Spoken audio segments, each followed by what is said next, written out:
A special thank you to each of our subscribers who make this channel possible. Here's today's story.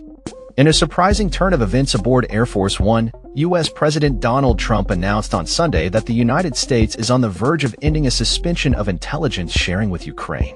This development comes as both nations prepare for critical talks in Saudi Arabia aimed at addressing the ongoing conflict with Russia. When asked about the possibility of lifting the suspension, Trump responded, "We just about have. We just about have." This statement follows a recent declaration by CIA Director John Ratcliffe, who confirmed that intelligence sharing had been halted, putting additional pressure on Ukrainian President Volodymyr Zelensky to cooperate with Trump's administration in convening peace discussions with Russia.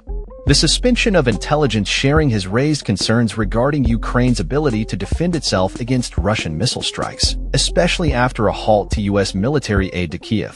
U.S. officials are set to meet with a Ukrainian delegation on Tuesday in Saudi Arabia to assess whether Ukraine is willing to make significant concessions to Russia in order to bring an end to the war. The backdrop of these discussions includes the fate of a minerals deal between Washington and Kyiv, which was expected to be signed during Zelensky's previous visit to the White House before a clash between the two leaders derailed the agreement. Trump expressed optimism regarding the upcoming talks, stating, "We're going to make a lot of progress, I believe, this week." He also emphasized his belief that Ukraine would ultimately sign the minerals agreement, which Ukraine hopes will include a U.S. security guarantee. However, Trump conveyed his expectation that Ukraine should demonstrate a stronger desire for peace, remarking, "They will sign the minerals deal, but I want them to want peace. They haven't shown it to the extent they should."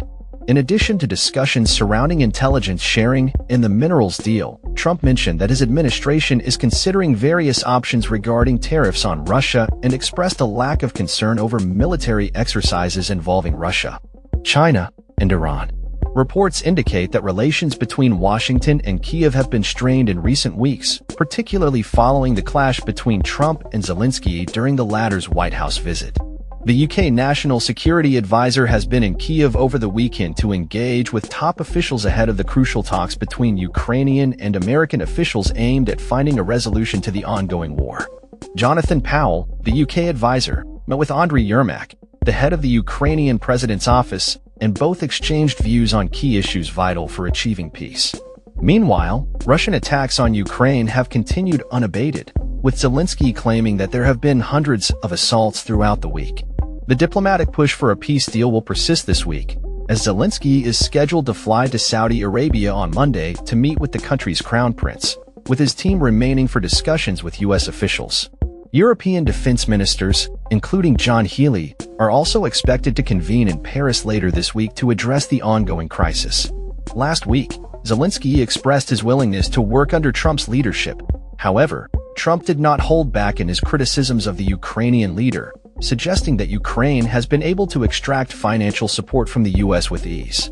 In an interview with Fox News, Trump remarked, "It was like taking candy from a baby what he did," referring to Zelensky's ability to secure aid under President Biden's administration.